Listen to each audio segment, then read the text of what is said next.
Assalamualaikum warahmatullahi wabarakatuh.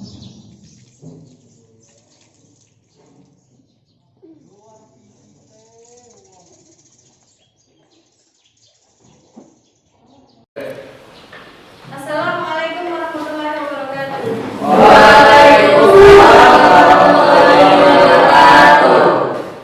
Silakan Ibu kita. Marilah teman-teman kita berdoa untuk agungan masing-masing. Berdoa mulai. Berdoa mulai. Oke, saya mengajar sebelum pembelajaran kita mulai. Nia, hadiroh. Ega, hadiroh Bu. Dinda, hadiroh Bu. Restu, Hadir Bu. alhamdulillah hadir semua. Oke, silakan dibaca Al-Qur'annya surat Al-Ikhlas.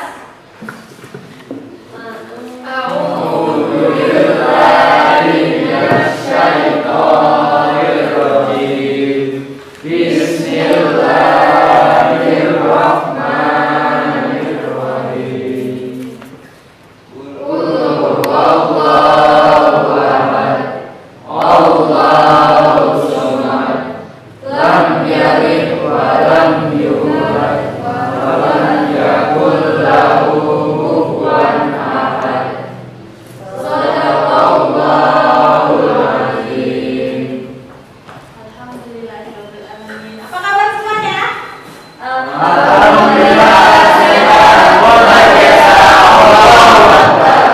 Alhamdulillah. Tetap mematuhi prokes ya. Ya Bu. Oke. Sudah pada sarapan? Sudah. Alhamdulillah. Oke. Di pertemuan sebelumnya terdahulu kita sudah mempelajari tentang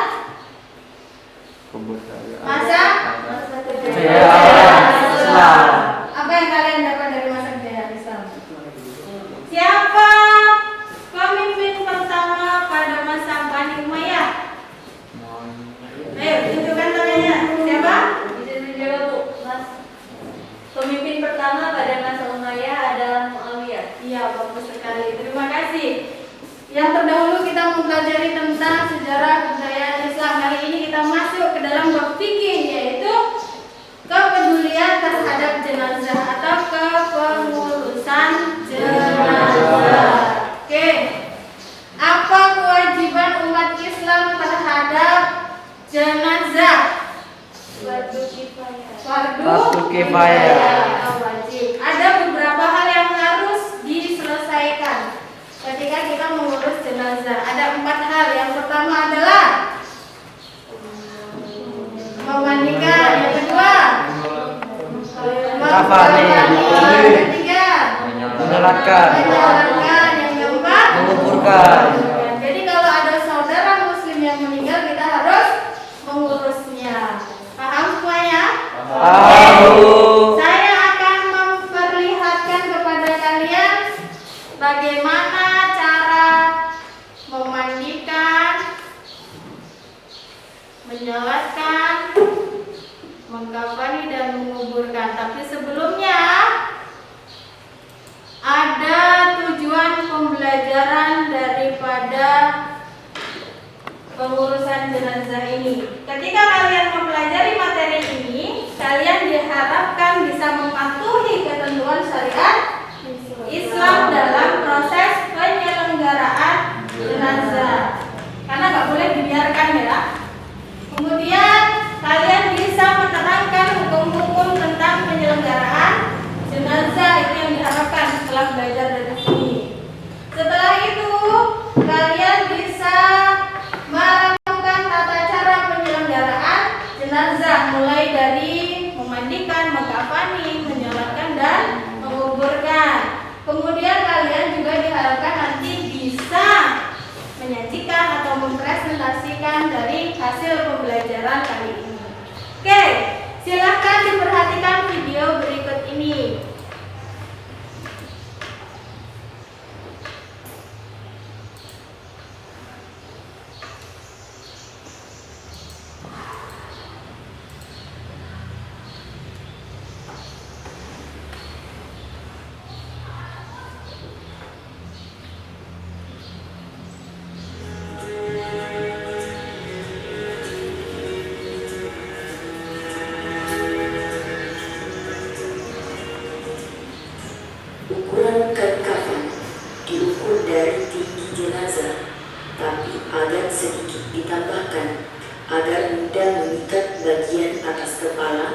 bagian bawahnya.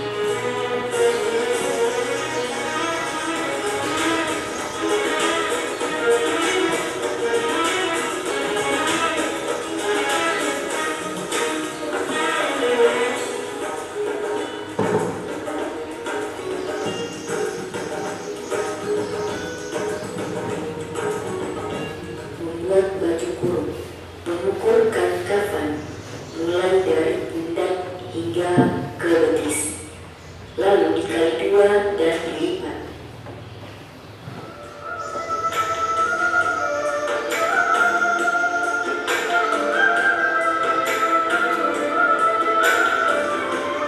Dan saat memandikan jenazah, dianjurkan memakai tabir atau kain untuk menutup tempat mandi jenazah. Menyiram bagian belakang sebanyak 3 kali dengan membaca Ghufranaka ya Rahimu Rabbana wa ilaihal masir.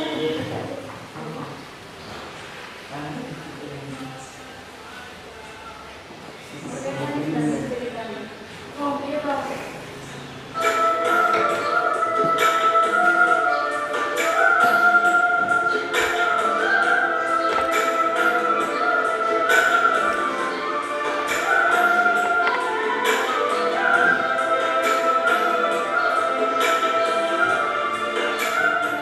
Sudah.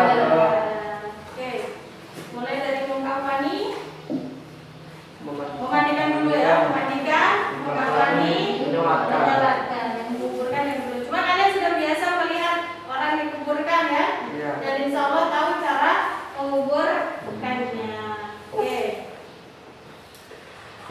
Setelah ini saya berharap kalian mendemonstrasikan setidaknya 1 doa. Saya akan bertanya 1 doa dari kalian, mulai dari takbir 1, 2, 3, 4. Siapapun yang kebagian siap-siap. Silakan dihafalkan dulu. Saya kasih waktu 5 menit untuk menghafalkan doa-doa dalam sholat jenazah.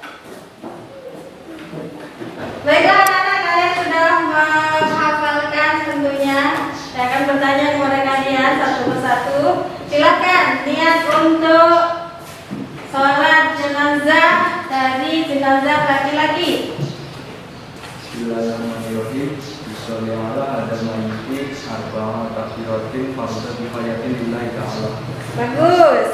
Takbir pertama, silakan. Bismillahirrahmanirrahim. Alhamdulillahirabbil alamin arrahmanirrahim maliki yaumiddin. Iyyaka na'budu wa iyyaka nasta'in ihdinas siratal mustaqim siratal ladzina an'amta 'alaihim ghairil maghdubi 'alaihim waladdallin. Oke, bagus sekali. Takbir kedua. Bismillahirrahmanirrahim. Allahumma shalli ala sayyidina Muhammad. Bagus. Takbir ketiga. Bismillahirrahmanirrahim. Allahumma ghafir lahu warhamhu wa'afihi wa'fu anhu. Bagus sekali. Takbir keempat. Bismillahirrahmanirrahim. Allahumma la tabihi wajrahu wa la Allahumma la tahrimna Allahumma la tahrimna ajrahu wa la tafitna taftina baitu ba'dahu. ba'dahu waghfir lana wa lahu. Iya, bagus sekali. Alhamdulillah kalian sudah hafal. Terima kasih sudah memperhatikan videonya dengan bagus. Mungkin ada pertanyaan dari kalian, silakan yang mau bertanya. Bu, jika kita menemukan jenazah, hanya seberapa bagian yang dikubur atau seberapa bagian itu? Iya, yang dikuburkan yang kita temukan tersebut. Kalau misalnya memang tidak bisa ditemukan lagi jenazah atau bagian potongan jenazah yang lainnya. Dan kalau masih memungkinkan untuk disucikan, maka tetap kita sucikan. Kita sucikan, kita kafani, kita sholatkan seperti jenazah pada umumnya. Tapi kalau sudah tidak bisa lagi untuk dimandikan, ya cukup dibersihkan, kemudian dikafani, disolatkan dan dikuburkan. Gitu. Ada lagi pertanyaan? Satu lagi, silakan. Saya bertanya Bu, misalnya kainnya kurang gimana? Kalau kainnya kurang berarti ketika kalian membuat hitungan atau ketika kalian memotong, itu berarti kalian tidak mengukur terlebih dahulu. Seharusnya diukur dulu baru dipotong. Kecuali kalau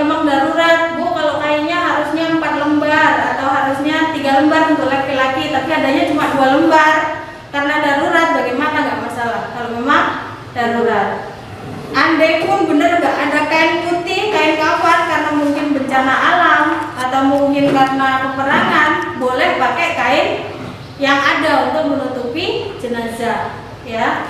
Tapi tetap harus, jika masih bisa dimandikan tetap dimandikan, ya. Kalau misalnya nggak mungkin lagi dimandikan, maka cukup dibersihkan sepenuhnya, ya. Kemudian dikafani, disolatkan. Kalau ada kafan, nggak ada kafan dipakai kain seadanya. Tapi ada jenazah yang tidak boleh dimandikan. Siapa itu?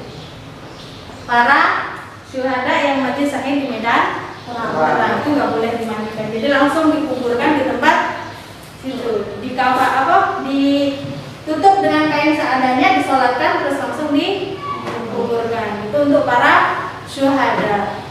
Ya, oke. Begitulah seperti yang kalian lihat tadi. Setiap manusia itu pasti akan mengalami kematian, dan jika sudah mendapatkan kematian tersebut, maka dia tidak akan bisa berbuat apa-apa lagi.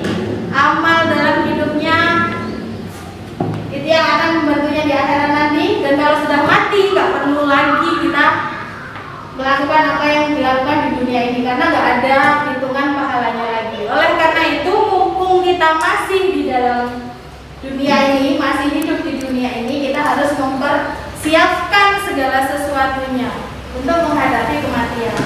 Jika ada kematian di sekeliling kita, jadilah anak-anak yang selalu bersosial tinggi. Jadi kalau ada orang yang meninggal, harus segera ikut untuk mengurus jenazah. Meskipun itu adalah fardu kifayah, ya. Jika satu orang sudah menyelesaikan, maka gugurlah kewajiban yang lain. Meskipun itu fardu kifayah, kita tetap berusaha untuk ikut serta sebagai bentuk sosial kita di dalam lingkungan masyarakat, dan untuk mengingatkan kematian pada diri kita sendiri. Paham anak-anak? Paham. Oke.